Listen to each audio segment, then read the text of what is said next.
Ya? Pendapat sendiri. Okey. Berani ya bagi pendapat sendiri ya? Silakan. Okey. Dia kalau nak meminjam sikit untuk nak penuhkan cukup kita tak salah kalau kita mampu untuk bayar sebab kita nak melaksanakan ibadah. Okey. Tetapi lebih baik kalau kita pergi dengan keadaan hutang yang tak ada. Hati pun lapang. Hati pun lapang, kita pun okey. cantik balik, kita tak gaduh nak fikir. Dan sampai dekat sana doa banyak-banyak. Kan doa banyak-banyak, ya Allah, aku ni susah sekarang, kerja tak ada kan. Manalah tahu kok musim ketiga, musim keempat projek bapak-bapak aku pula ke kan. Sambung lagi ke apa ke, panggil orang lain ke apa kan. Panggil Pak. Ada niat. Tak ada contoh. Contoh. Contoh. Okey. Jadi di sambil-sambil tu kita doa minta sebab Allah ini kan Pak Su cakap tadi, Allah ini Maha Pengasih, Maha Penyayang. Di sana adalah tempat yang kita rasa macam dekat sangat dengan dia. Walaupun Allah itu bukanlah di sana. Kan ada orang kata dekat Allah tu duduk kat Kaabah ke bersemayam kat Kaabah. Okay. Tidak. Allah ada di mana-mana. Di mana-mana. So di sana dia cuma dipanggil tanah haram. Maksud tanah haram tu tanah yang suci. Jangan pula Abang Roy besok pergi umrah bagi tahu dekat kawan-kawan, okey, kita nak balik ni ambil batu seorang sebiji nak buat kenang-kenangan. Ada juga tau. Ada juga tau.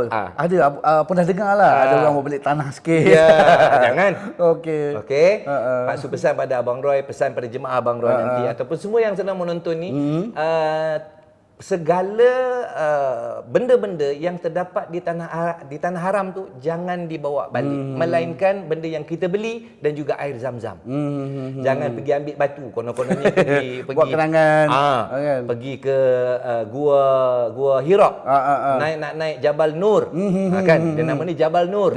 Bukit Nur, kat atas tu tempatnya turunnya ayat pertama surah apa ni, Iqra. Okey. Kan? Oh, nak ambil ni buat kenang-kenangan. Jangan. Sebab itu adalah tanah haram. Tanah haram yang didoakan oleh Nabi Ibrahim alaihissalam, Allah kabulkan, maka tanah itu menjadi haram. Jadi orang kafir pun tak boleh masuk ke tanah haram dan juga orang-orang yang nak buat jahat dekat sana pun Allah akan lipat gandakan dosa dia. Pahala sembahyang di Masjid Nabawi, di Masjidil Haram 100,000 kali ganda, sembahyang di Masjid Nabawi 1,000 kali ganda, sembahyang di Masjidil Aqsa 500 kali ganda pahala. Jadi jangan pula kita dekat sana aku nak ambil ni buat kenang-kenangan. Dua tanah haram di Mekah dan juga di Madinah. Jangan diambil. Walaupun ada selipar ni bekas kasut ni. Ni contoh kalau esok abang Roy punya ni travel, prestasi travel and tour. Ini adalah beg kasut, selipar lah maksudnya. Kita nak masuk masjid, letakkan dekat dalam ni, lepas tu kita pun bawa pegang masuk dalam, letak dekat depan. Ya betul. Lipat kat depan, kita nak sujud tu letak dekat depan. Kan? Bila kita dah letak, kita sembahyang. Jangan risaulah pula kita sembahyang nak sembah kasut. Bukan. Ini boleh jadi dia panggil sutrah. Penghalang. Penghalang kepada kita punya. Kalau orang lalu lalang, dia tak berdosa lah. Kalau kita tak letak sutrah ni, tak ada halangan. Jadi kita letakkan sebagai halangan, kita nak bersolat. So kita solat. Balik nanti, pastikan selipar-selipar kita ketuk. Ketuk Abang Roy. Pergi tak bilik air, bersihkan, cuci. Tak ada walaupun orang kata seketul batu kecil macam tu pun. Hak tanah haram di Masjid Nabawi, hak tanah haram di Madinah ataupun di Makkah tu kita bawa balik. Kerana ianya sangat-sangat orang kata berdosa. Berdosa. Jangan diambil. Okay? Pasal kadang-kadang kat selipar tu kadang-kadang melekat juga batu kecil-kecil. Ya, cuci. Kita ikhtiar. Kita bawa kita punya ikhtiar kita untuk kita pergi dalam bilik air, kita bersihkan, ketuk. Sebab benda tu tak sedar tak pasu. Ya. Kita tak ada niat pun. Tapi benda tu melekat. Ya. Dan kita kena ikhtiar lah memang. Aku tak tahu tapi kenapa kau tak ketuk? Kenapa tak bersihkan? Ya, betul. Sedangkan kain baju kita boleh bersihkan, beg kita boleh isi penuh-penuh, semua kita boleh buat. Selipar ni kita tak check. Kasut ni kita tak check. Jangan bawa balik. Jangan bawa balik pokok-pokok. Sebab itu antara ada pantang larang ada 13. Pantang larang ketika kita berihram, termasuklah kita nak mematahkan pokok-pokok, daun-daun, binatang memburu binatang. Konon-kononnya ada belalang seko. Kita pun pergi keraskan masuk dalam ni. Kan? Pak masuk dalam. Okey. Kan? Teruk hobi tu. Contoh. Contoh. Contoh. Pak masuk dalam tu, kita pun nak bawa balik ini kenangan. Aku jumpa dekat Padang Arafah ni, belalang ni. dahlah berdosa pula. Jangan. Kan kita nak buat pahala dapat dosa pula. Okey, faham. Seterusnya Pak Su. Soalan seterusnya yang dah keberapa pun saya pun dah tak ingat. Tak apa, santai. Okey. Kita nak pergi umrah. Okey. Kita ada keluarga. Okey. Tapi kita tak tinggalkan nafkah untuk keluarga kita. Okey. Macam mana tu? Itu yang disebut tadi perancangan. Yang kita merancang, perancangan. Kita nak pergi. So bila kita nak pergi, kita kena tinggalkan keperluan, kewajipan kita sebab kita sebagai seorang suami. Ya ayyuhallazina amanu qu anfusakum wa ahlikum nara, kata Allah SWT. Wahai orang beriman, jagalah diri kamu dan kaum keluarga kamu daripada seksaan api neraka, kata Allah. So kita sebelum kita pergi, kita tinggalkan kewajipan-kewajipan kita. Sepatutnya hutang bayar berapa, makan kat mana kita nak beli, dapur berapa, duit sekolah. So kita dah tinggal. So lepas tu kita tawakal tu ala Allah. Kita pergi, kita tinggalkan kepada Allah SWT. Semoga Allah jaga ahli keluarga kita. Jangan kita tinggalkan dengan tak ada cukup belanja. Kita kononnya nak buat ibadah, anak bini kita kerah kat rumah tak makan. Sibuk ada WhatsApp kan. Sekarang susu dah habis kan. Kita nak buat ibadah ni, tapi yang sini pula kita tinggalkan. Jadi ibadah tu kita kena ingat bahawa kalau kita keluar daripada rumah, maka kita ini adalah ketua keluarga. Kita kena cukupkan perbelanjaan kos-kos untuk isteri dan anak-anak kita. Okey. Ni ada soalan yang orang kata macam cepu mas cakap tau. Okey. Tahu takut. Okey. Pondan. Boleh tak dia mengerjakan umrah? Okey, baik. Bila sebut pondan ni, dia seorang lelaki. Bila dia sebut dia pondan, maka dia adalah lelaki yang berpakaian wanita. So kalaulah dalam kategori jantina ni, ada satu jantina yang dia bukan lelaki, dia bukan perempuan, dia panggil khunsa. So khunsa ini dia ada hukum.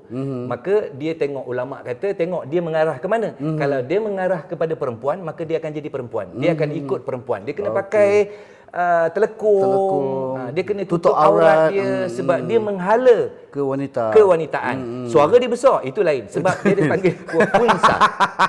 Okey. Ada kunsa. Okey, ini definisi yang lain. Apabila Abang Roy tanya pondan. Pondan ni laki-laki. Laki-laki confirm lah. Dia confirm laki-laki. Apabila dia laki-laki, walaupun naluri tapi dia, suara dia kecil. Dia tak macam kunsa tadi. Dia kemut. Hello. Okey. Tu lain. Okey. Kan? Dia lelaki tapi saja dikemut. Hello, Abang Roy. Boleh terkejut? Aduh. Okey. So, bila dia lelaki, maka kan tadi kita cakap, umrah ini ada 5 rukun dan juga ada orang kata syarat-syarat wajib umrah. Dia berakal, dia balik, dia Islam. Maka bila dia Islam, maka dia kena tahu bahawa hukum dalam Islam ini, maka kalau dia lelaki, dia kena pakai ihram. Dia kata dia tak boleh. Dia, ini perempuan. Ini perempuan. Habis lato-lato nak letak kat mana? Sorok. Okey. Jadi, dia kena berihram. Okey. Kita ada kawan. Kalau boleh sebut, antaranya dulu ada seorang reporter namanya Jui. Okey. Dan tetapi bila dia pergi umrah selalu dan dia Pak Su pun pernah jumpa dia dekat sana, dia dah tukar nama dia Jalil. Okey. Tapi dia tak pergi sana sebagai perempuan. Dia pergi sebagai laki-laki dan dia balik dalam keadaan yang cukup baik, dia meninggal dalam keadaan yang baik-baik. Alhamdulillah. Siapa yang pergi sebagai laki-laki tetapi dia berpakaian wanita, macam diviralkanlah tu. Okey, dia dah jatuh berdosa. Sebab apa? Sebab kan laki-laki dia kena pakai 2 helai kain yang tidak bersambung jahitannya. Maka apabila dia pakai telekung, maka dia pakai telekung yang berjahit. Betul. Maka dia berdosa sepanjang-panjang dia berihram. Jadi hukumnya memang sangat-sangat orang kata berdosa. Sebab tu kita contohlah, dia tak pergi umrah pun. Kalau seorang laki-laki menyerupai perempuan, itu pun dah berdosa dah. Kalau seorang perempuan menyerupai laki-laki, itu pun dah berdosa juga. Ada juga yang perempuan dia tomboy. Okey, ni soal Abang Roy soal seorang pondan. Ini bagaimana seorang dipanggil dia perempuan tapi dia buang payudara dia.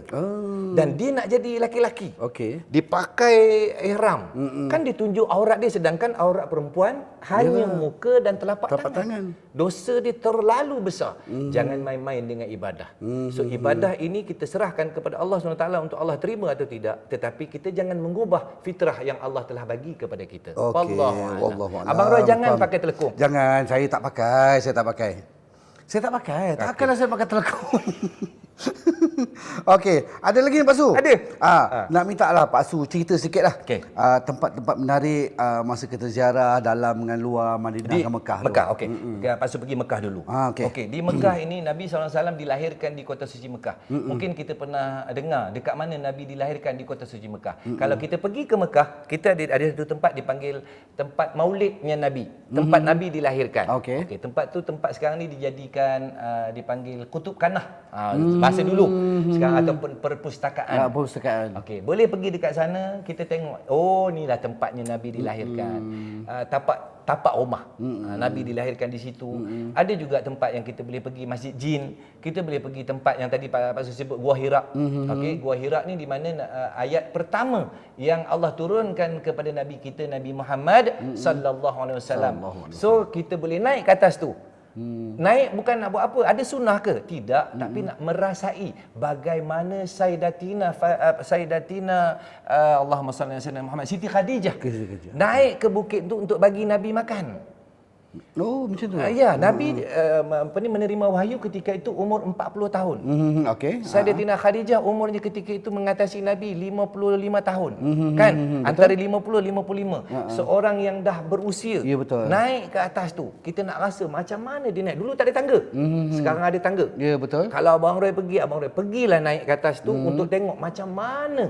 Daripada atas tu tengok, sebab Nabi naik ke atas tu nak tengok orang-orang Mekah, kafir Quraisy ketika itu bertawaf bertelanjang. Boleh tengok ke bawah, nampak. Tapi sekarang ni bangunan dah tinggi-tinggi, tak nampak lah. Oh, iyalah, faham. Okey, boleh tengok di atas tu antara tempat yang bersejarah. Lagi, boleh pergi ke Jabal Sur. Jabal Sur. Jabal Sur. Okey, Jabal Sur ni ialah tempat di mana ada satu gua di mana Nabi SAW bersama dengan Saidina Abu Bakar As-Siddiq sebelum memulakan hijrah daripada Mekah ke Madinah. Mereka bersembunyi di situ. Ada yang mengatakan 3 hari, ada yang kata 2 hari. Tapi kita kira lah berapa hari pun. Tapi Nabi bersembunyi di sana, plan, rancang perjalanan di situ. Dan di situ terdapatnya satu gua. Kalau kata kita ikut sejarah, ada orang Nabi SAW membaca doa yang cukup popular. Kalau Abang Roy naik motor, besok Abang Roy kena amalkan doa ni. Hari itu Abang Roy kena tahan. Kan, kena tahan, kena saman kan? Tak kena. Roadblock memang dia tahan. Okey, doa dia ialah Nabi ajar kita doa waja'alna min baini aidihim saddan wa min khalfihim saddan fa aghshaynahum fahum la yubsirun.